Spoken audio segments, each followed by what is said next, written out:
Premier League still has plenty to offer despite Man City title procession. A country swept by Omicron, a football season awash with postponements made for reasons less clear than the January sky. And when games actually take place, a Premier League table in which Manchester City seem increasingly unstoppable, Norwich incapable of winning a game, and the likes of Newcastle and Burnley unable to rid themselves of the fear of relegation. Despite all of that, and amid the gloom, there are chinks of light, shards of optimism both for our clubs and fans as a whole. So even if your team is struggling, here are our reasons to be cheerful. It wasn't going to be the manager, was it? To be fair to Rafa Benitez, budget summer signings Andros Townsend and, in particular, Demarai Gray have been pleasant surprises, but the real saving grace of a season teetering on the brink of crisis is Gordon. The teenage forward is impressed with his enterprise, skill and desire to attack, while more senior names have shrunk from the challenge. A talent from wherever he had hailed, but earns huge bonus points for being one of our own.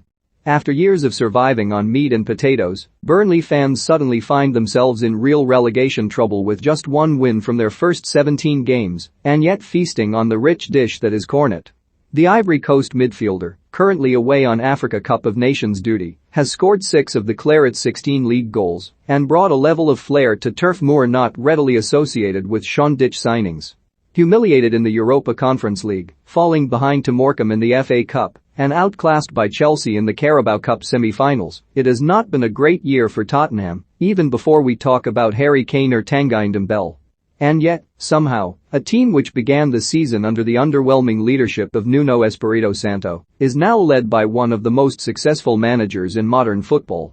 Providing a lack of January business does not cause a fracture in the Italians' relationship with Daniel Levy, Spurs' future looks a lot brighter than their present. FA Cup upsets aside, things do not look so bad on the other side of the North London divide either.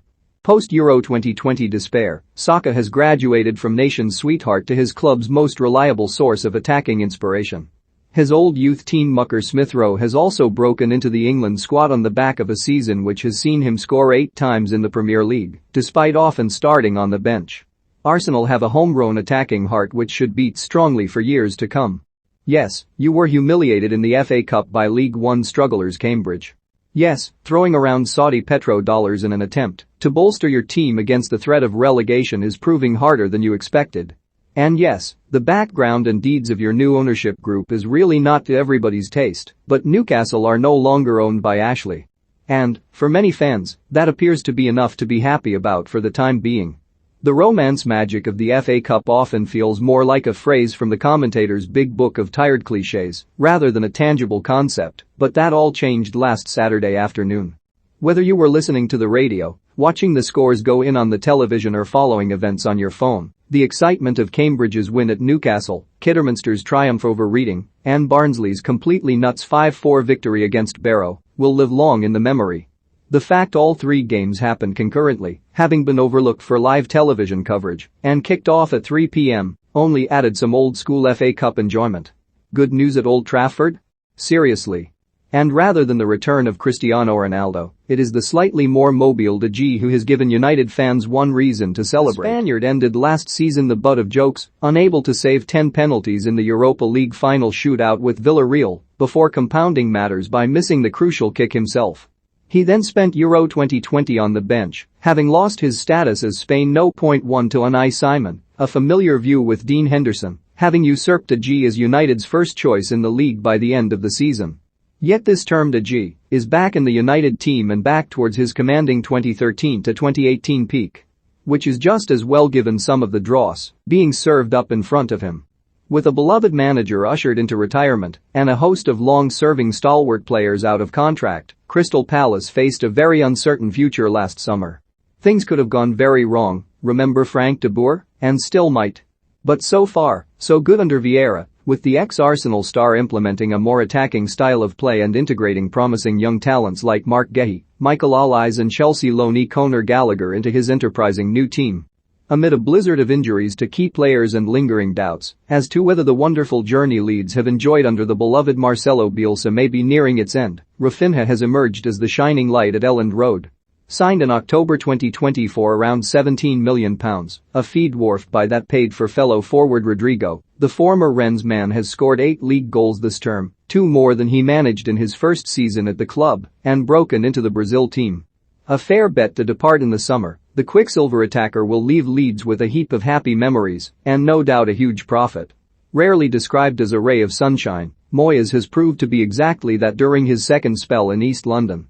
The Scot has shown last season's qualification for Europe was not a glorious one-off, building a hard-working, consistent team full of hungry players who continue to get better under his watch.